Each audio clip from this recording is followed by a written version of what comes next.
when you're adulting, those expenses get higher and higher. Why is life so expensive each and every year? It hurts. It really hurts.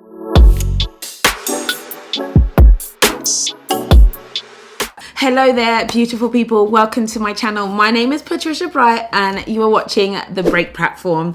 I'm excited because we are in a new year and it feels great to have new energy. And today I wanted to be really transparent and I wanted to go through my 2020 budget for my £65,000 a year salary. Yes, I wanted to be as transparent as possible and be really detailed and really break down my income and my expenses and my savings for anyone who is thinking of actually doing a budget for the year. I've got the most amazing, fanny, fluttering Excel spreadsheet that makes me very excited, and that shows you the level of geekism that I have. And I feel like I'm being my true self because I can share with you that I really like things like Excel and I can't stand bullet journals and using diaries to manage numbers. It just makes my head hurt. So I have gone and made a really extensive budget for the year, and I'll be honest, I've let things that are shiny and fresh and cute, a new bag, a new shoe,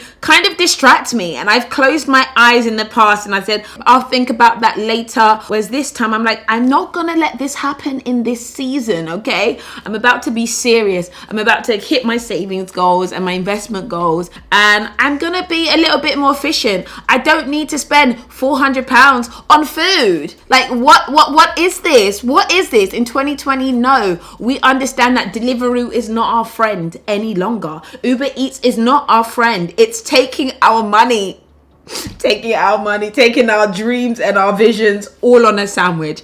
As I mentioned, I've got an Excel spreadsheet which I call fanny fluttering, and I'm sorry for the guys listening, I don't know what happens to you lot, but this makes me really excited and giddy, and it's available for you guys to download. I'll have a link in the description bar below. My energy this year is all about bringing as much value as I possibly can and being really helpful. I'm going to make this available for £1.99, so if you do want to get your hands on it, you just need to part with your email and a little bit of moolah for this, but I spent a lot of time on it and I think it's really useful, and I'm going to walk you through it right about now. I really want you to share this with your broke friends, with your rich friends, with your struggling with student debt friends or credit card friends, just with anyone you think that this might be really useful and helpful to, because I think it's valuable. No, I don't want you to pirate this and just send them the file. I would like you to send them the link so they can get it themselves. And I will be doing a £1,000 investment into people who are involved in the community.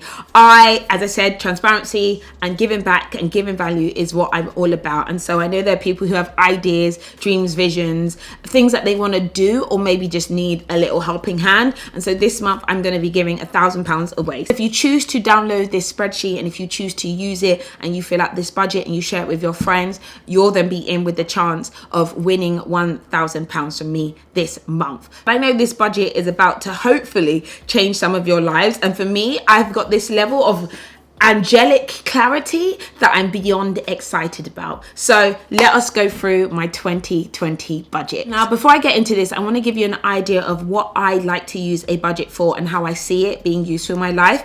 I kind of see it as like a dream. Like, this is how my income and expenses should be looking across the year. And if everything goes right, we're going to be good.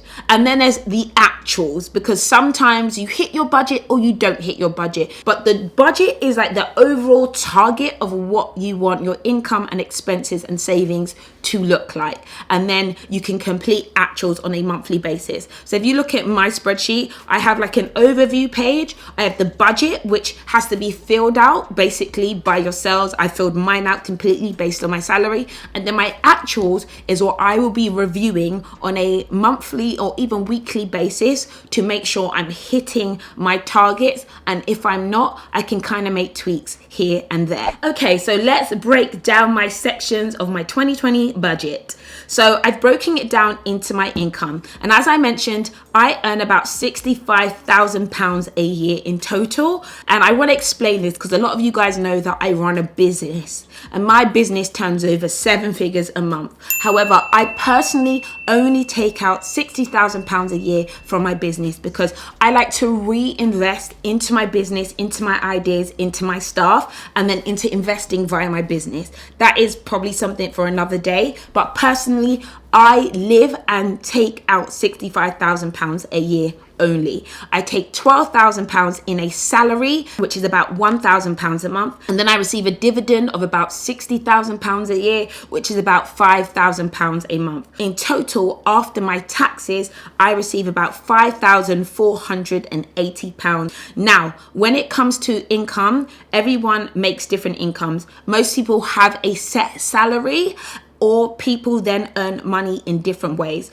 And I think in this economy, in 2020, let's be realistic out here. Donald Trump is starting a war, okay? We can't put all our eggs in one basket. We need to look at making additional money in different ways. So whether or not you have an Etsy account, you might do Uber driving, you might do nannying, you might braid hair, you might do different things to make additional money. You can basically fill this out and have 10 lines of income. Isn't that the goal? Don't you want to have 10 lines of income? Yes. Can I get an amen for 10 lines of income? So I've added a green section so you can add to this if you can. But if you don't have additional income and you just have your salary, that's absolutely fine. But I will say goals in 2020 is to make sure that you have more than just your salary, in my opinion. But if your salary is good, then you might not need to do that. So I've got my line for my salary, for my dividend, and I've also got my line for my taxes. Now, everybody has a different situation. You might want to completely delete this line because your taxes might be paid, already paid from your salary. But what I've done is I've actually had to calculate my taxes on an external website because I have a different threshold because I receive a dividend and a low salary. And I've divided that by 12 to give me an average of what I think my tax contribution per month will be.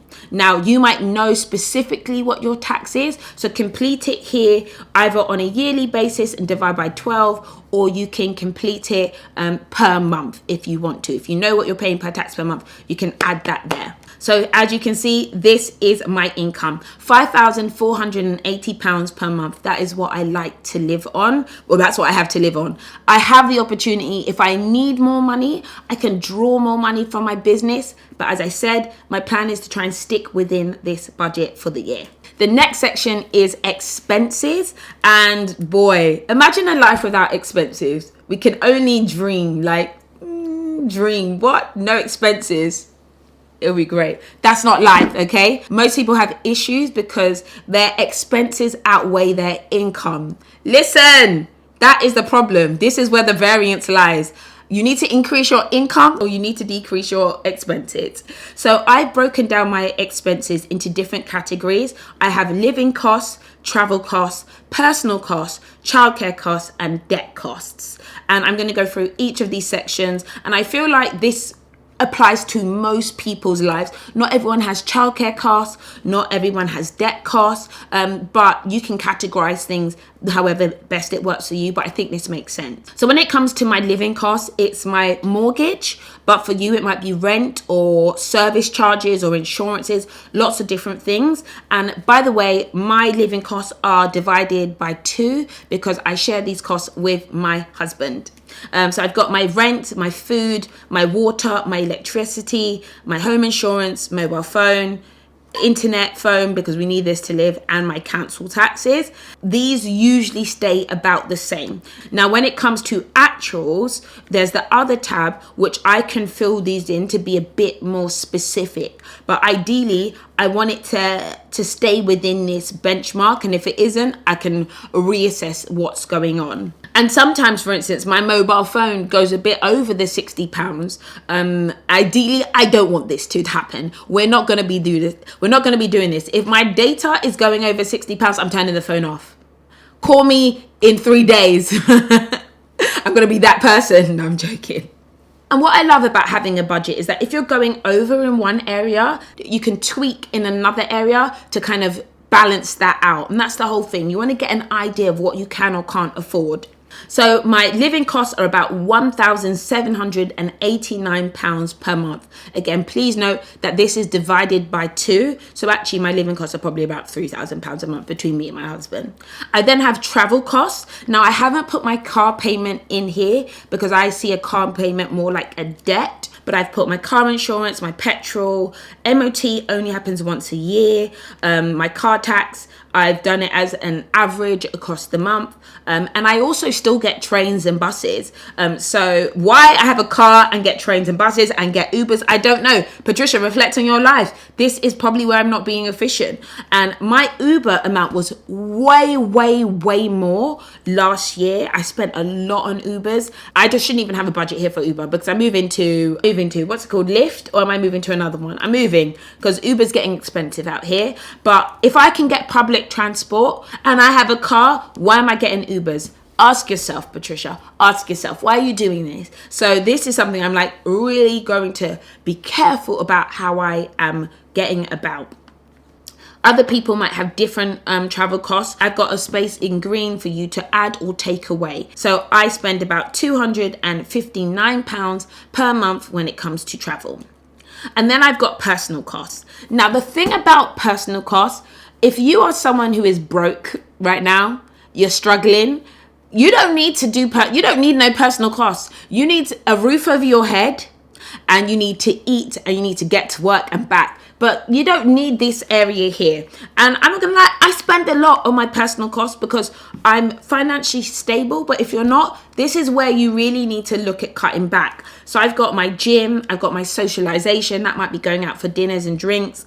And I put about £50 a week on that. That's if I leave my house because I'm actually a homebody. But that actually amounts to £200 a month. Listen, if you're broke, you do not need to go out to eat and drink. There's food in the fridge at home. I've got £200 for clothing, and that's personal clothing. But again, if you guys know, my business is in fashion and beauty, so I actually spend far more on beauty and makeup. But those are usually a business expense. And then I also like to give 10% of my income as a tithe or as an offering or towards a charitable contribution. This is not something that everyone has to do, but I've lived my life where I've always given 10% of everything that I've earned to charity or to a church. And so I put £600 aside, at least from a personal cost, to contribute to different organizations that help people. That's just a personal thing, but you don't have to do that. And then I've got other, because you never know what costs are going to come up in life, £100 in a month. And then I've got subscriptions as well. That's my Netflix. That is some of the apps that I have. And listen, if you are broke, you need no apps, you need no Netflix, you need nothing but air and food and water and a roof, okay? So again, my personal costs are relatively expensive, £1,200 a month. And on a yearly basis, that's £14,000 a year. If I really wanted to be frugal, I'll be like, no more personal costs. I don't need this. And that's £14,000 that I could probably spend elsewhere. Even me looking at this, I'm thinking, that could be a really nice, anyway, let's not talk about that. I might reflect and actually change my personal costs and reduce them just a little bit. Next up, I have childcare costs. Now, I don't think everyone is going to have this. I have 2 children, which sounds crazy to say. If you guys don't know, I have a baby who is literally 3 weeks old as we speak. No, she's actually 2 weeks old. 2 weeks old and 1 day. It's crazy. I will be getting a nanny to help out at home with cooking, feeding while I work, because I'm self-employed. I run a business. I don't have maternity leave or any kind of guarantees. A girl gotta work, in this economy. I don't know if your uterus has the time to even contract before you have to start doing contracts again, but it's okay. We move. So I put those costs over there, including extracurricular activities as well. And then I've got this section for debt. Now, I have very little debt. I feel really lucky to say that. I've paid off my student loan. I don't have any credit cards. And the only finance that I've taken out, my car loan payment, which is about £350 a month between me and my husband. I think it's really expensive. I feel dumb. I have a Porsche. I got really excited. I was like, Porsche gang, Porsche life, hey. And I can afford it. I think it's dumb to go and buy a car for £30,000 when your salary is £30,000. You people who do that, just go and reflect. Go and sell the car. Go and get yourself a Ford Fiesta and live your best life. Let's not live in debt. Let's not hurt ourselves. But I bought a bit more of an expensive car because I had some extra cash last year and I got carried away. In hindsight, I'm happy with a Fiat, okay? In hindsight, but we move. I know that for this area, more people have more debt. If you are someone who has a lot of debt, it's okay. You can see what you have available to pay at least your minimum payments and to really clear off that debt as much as you can. And I think I've left a column here where if you want to write the amount that you have in debt, you can do, and then maybe divide it by 12 to look at how you can pay that off within the year. Or you might want to pay it off in 2 years and divide it by 24 months or something like that. So after that, you'll see I have a table. It's my net income. It's literally just my monthly income versus my monthly expenses to let me know how much I have left over. So after my income versus my expenses per month, I have an average about 900 to £1,000 a month free for myself to spend. But realistically, my goal is to save and invest. And my next category here is actually my savings category, which includes my short-term goals as well as my investment goals. And I've put a sinking fund here. Personally, I don't need a sinking fund because I already have a sinking fund. But a sinking fund is based, and again, this is a principle that Dave Ramsey talks about all the time, is about having a bucket of money that you need just in case anything goes wrong. The car breaks down, the boiler breaks down, or maybe you get laid off and you need a little bit of time to just pay bills for a little bit while you find new work. Having that money that's going to secure you for a season is really, really important. So you should identify an amount.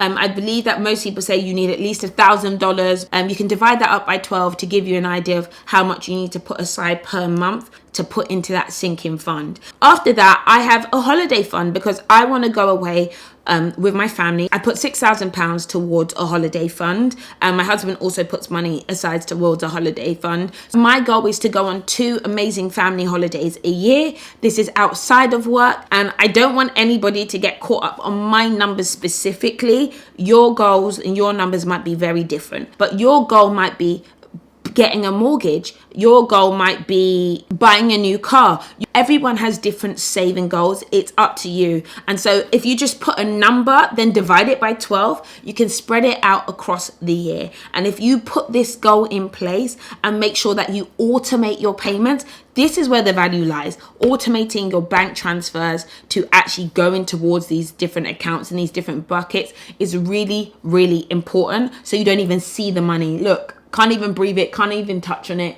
It's gone. It's gone into the atmosphere. Next up, I have investment and savings. Now, this is something that I've wanted to do more from a personal perspective. So as I've mentioned, I have purchased property, I have investment accounts, and I have pension accounts via my business. So what I am going to do is invest via my investment accounts. I'm using Wealthsimple, and I also am investing in an ISA. So that is a high interest savings account. You can get these across the board in any country that you're in. But the principle is that if you've got money just sitting in your bank account, it is depreciating. It is not making any more money.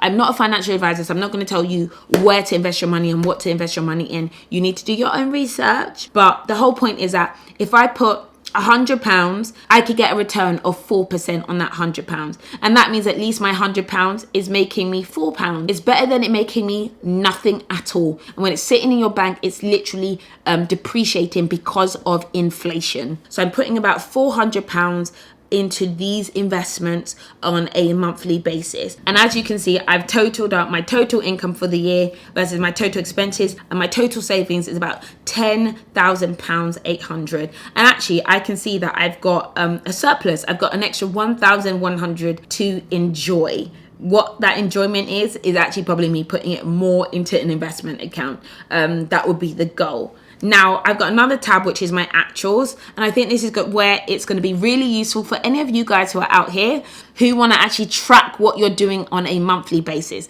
It's all good talking about the dreams and the visions, but listen, if you're wasting your money and you don't focus, then guess what? Guess what's going to happen? Your budget is out the window. In my second tab that says actuals, I would love, and what I plan to personally do is sit down every month and work out, what did I receive in a salary? What did I receive in a dividend? How much did I spend on my food? How much did I spend on my water? How much did I spend on my electricity?